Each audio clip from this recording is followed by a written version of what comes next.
If your bank froze tomorrow, you would not get a warning.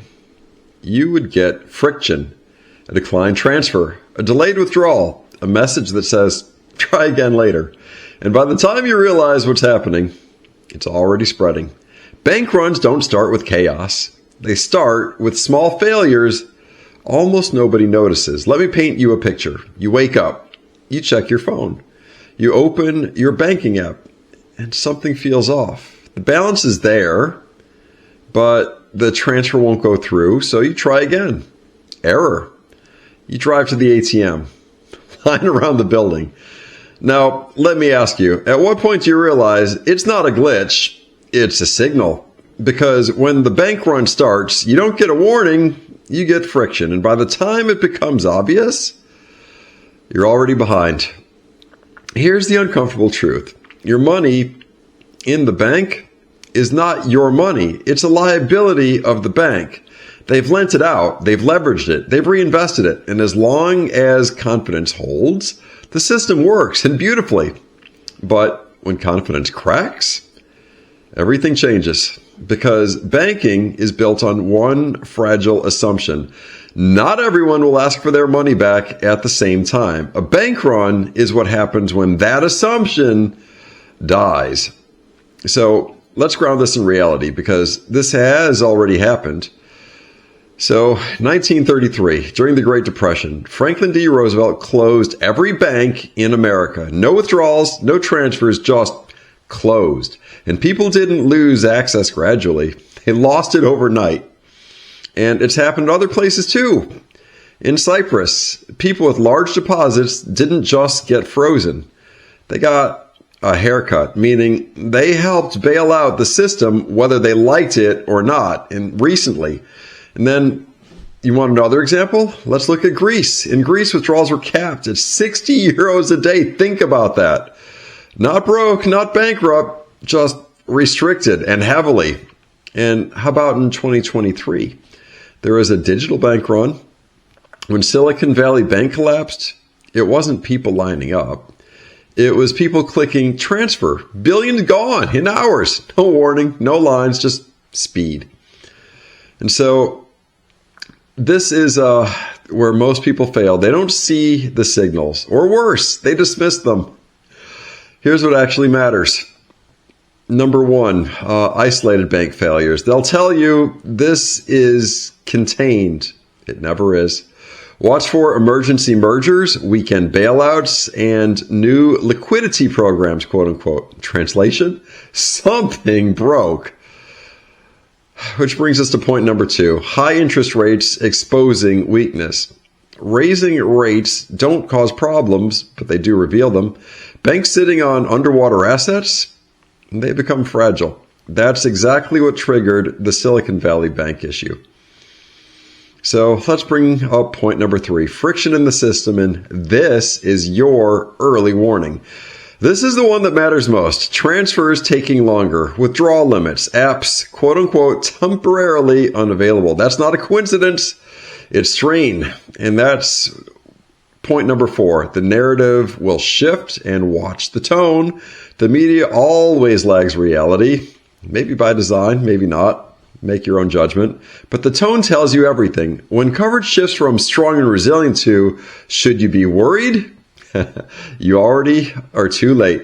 So smart money moves quietly. You won't see panic. You'll see large deposits leaving smaller banks, capital flowing into treasuries, gold, and money markets. No headlines, just movement. And so timeline, how fast this actually happens. Here's the trap. People think collapse is slow. It is not. It's slow and then instant. Stress builds, and that's over months. Cracks appear, and that's over weeks. And the collapse moment, that happens in hours. And so in a modern system, if you're lucky, you get 48 hours tops. That's it. And so what do you actually do? Well, this is where you separate yourself from the pack. This is where we move from fear to positioning. No panic, no extremes, just preparedness with optionality.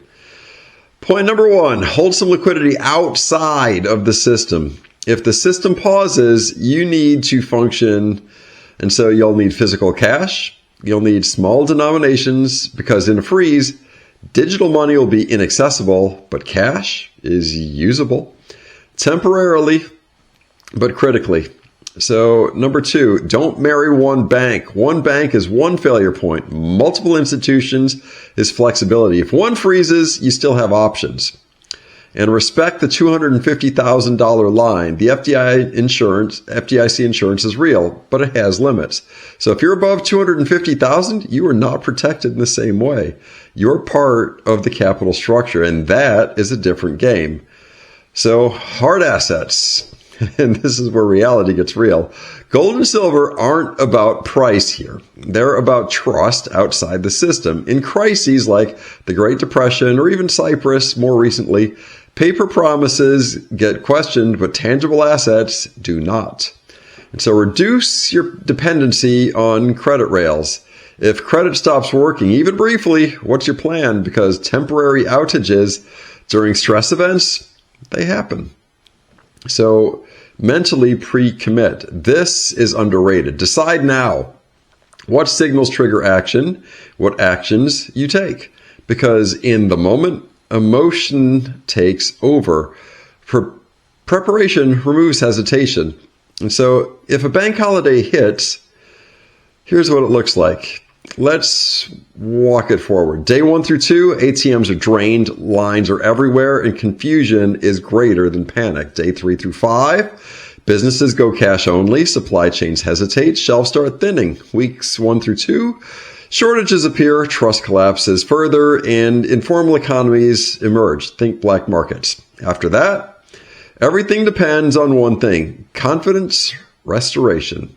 And so the truth that nobody wants to say, bank runs aren't about money, they are about belief. The moment people believe I might not get my money, they act. And that action makes the fear even more real. It's self-fulfilling.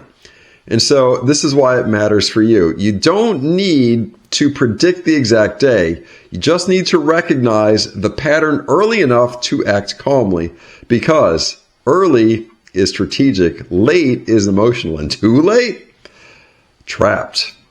So most people will ignore this until they can't, until the app doesn't work, until the ATM is empty, until the system says, not today.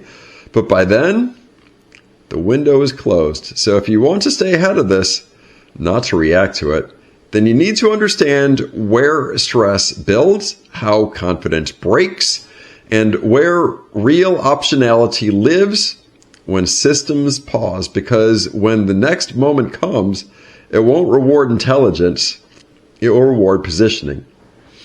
And now you know the rest of the story for spotting a bank run before it starts. Build that stack. iBankerU. Good day.